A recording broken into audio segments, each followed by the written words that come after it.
Welcome to Whiskey in the Six. I'm Rob. Today I have a battle for you. Okay, I've done a few battles so far. I've done the Macallan 15-year-old versus the Glengoyne 15-year-old, and I've done a battle of the Crown Royal XR versus the much younger Crown Royal Northern Harvest Rye. Today I have for you, as promised in one of my earlier videos, Alberta Premium 30-year-old. I'll get that up there. Versus the luxury Canadian Club 30-year-olds. Okay, the reason why I chose these two is because they're both 30 years old. So, and they're both Canadian whiskey. Alright, just gonna pour a little bit in each. Alright, talk about them for a bit and then we'll get started.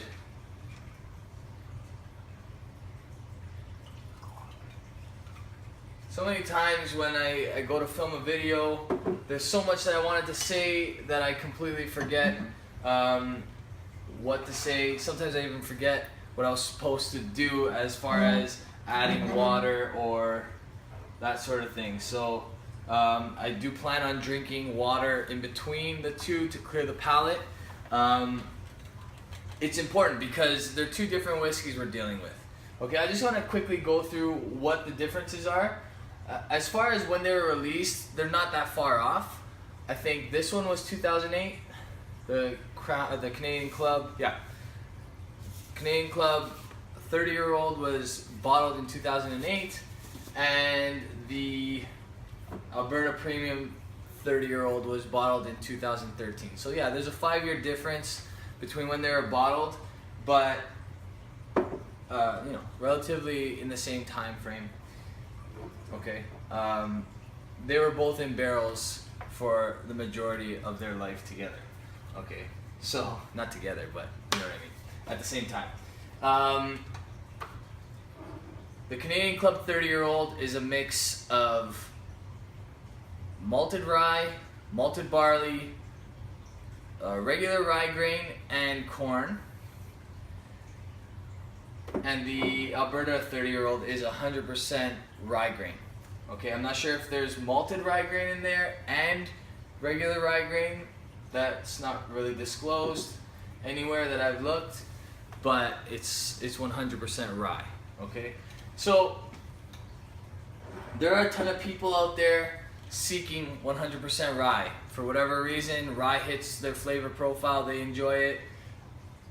The Alberta Premium, I believe almost all of their expressions are 100% rye. I'm not 100% sure on that, but most of them, if not all of them, are. Okay.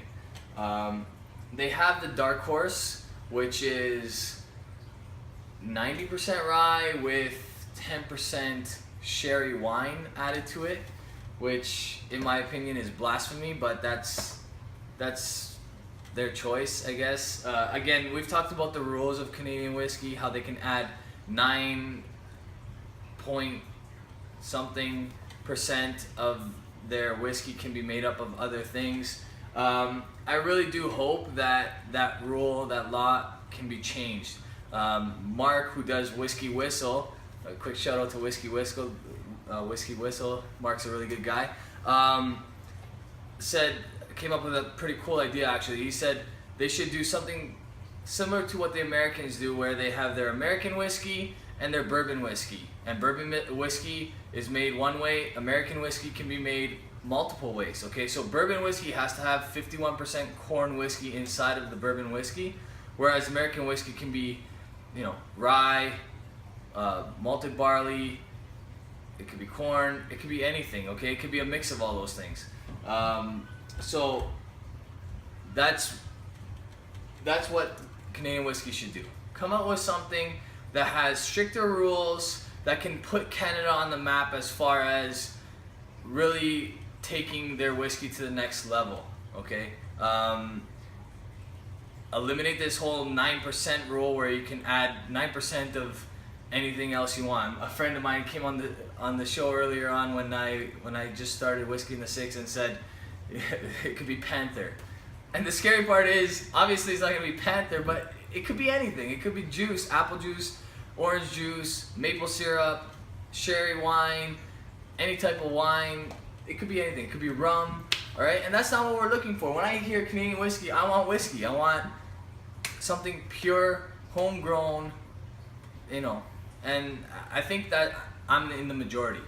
I highly doubt there's anybody out there that wants 9% of something else in their whiskey. Okay, so Canadian whiskey, all you distillers out there, please open your eyes to the market. We want it, we're asking for it. Alright, I rant quite often in my reviews, I apologize, but this is a battle after all, so I gotta get the aggression fueled.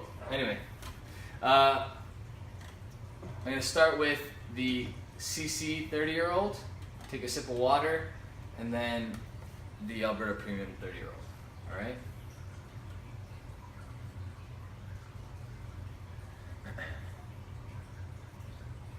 So ideally, you want these to sit for 30 minutes each. I've had my fair share of both of them in the past. This bottle was opened about a month ago, so I know what I'm gonna expect from both of them, so I don't have to wait as long, because I kind of just got it up here, you know what I mean? Okay.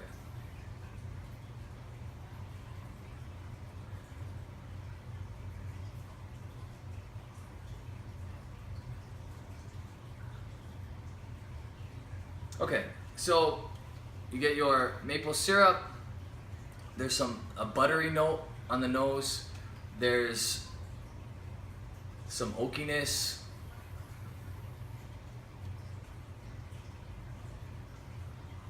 All right, on the palate.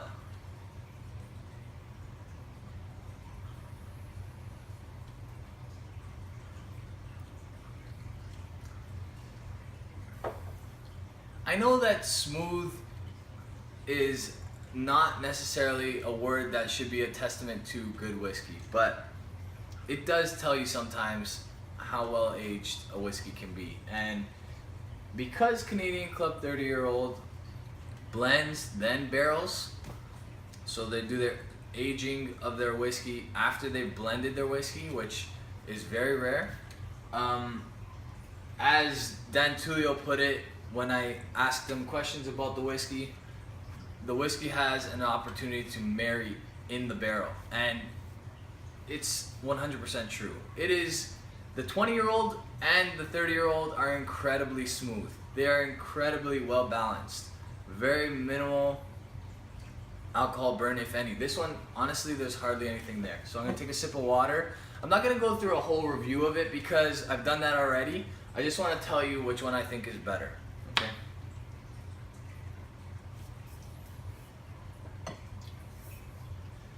All right.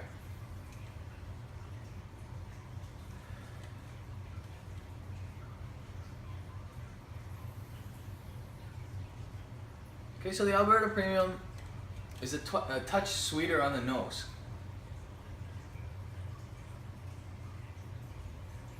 But it's a little sharper as well.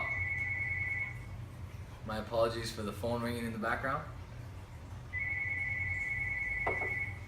Hopefully my wife will get that.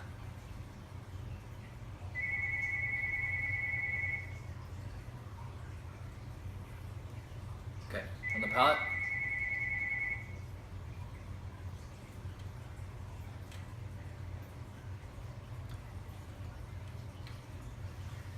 Okay, so the initial taste, it has some sweetness. It tastes watered down. It really does. They're both bottled at 40%, but for whatever reason, this is so light-bodied, and I'm not 100% sure why. It's not that buttery. It's it just doesn't have a ton of flavor. It doesn't have a big flavor punch. Okay, if I have to award one of them the nose, I'm gonna say that the nose is a touch better on the Alberta Premium 30-year-old. But taste is king.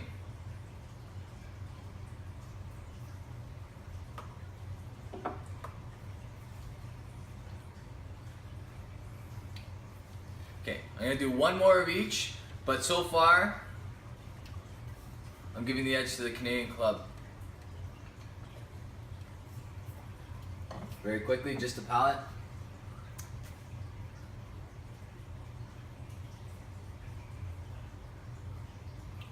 Yeah. Buttery, sweet, smooth. I don't even have to try the Alberta Premium again. Canadian Club 30-year-old wins hands down. Okay, this is by far the better of the two products. The cost, the original cost, both of these are not available anymore. But the original cost of this was $108, whereas this was $50, and it's a testament to why. I honestly think they could have got away with charging a lot more on the Canadian Club 30-year-old than only $180 in comparison to some of the other things that are out there on the market. Anyway, if you like this video, subscribe below if you haven't already. If you're a returning subscriber, thank you very much for watching, guys. Please, I could take requests. I can also, you know, if you have any comments, concerns, questions, tips, put them below. I make it a habit of responding to all the people that comment, and you know, I'm happy to do that. So, like I said, if you haven't already, subscribe below. I have Twitter and Instagram. On Instagram, I'm at whiskey_in_the6. 6 the number, not the word. And on Twitter, I'm at whiskey_in_the_6. Cheers, guys.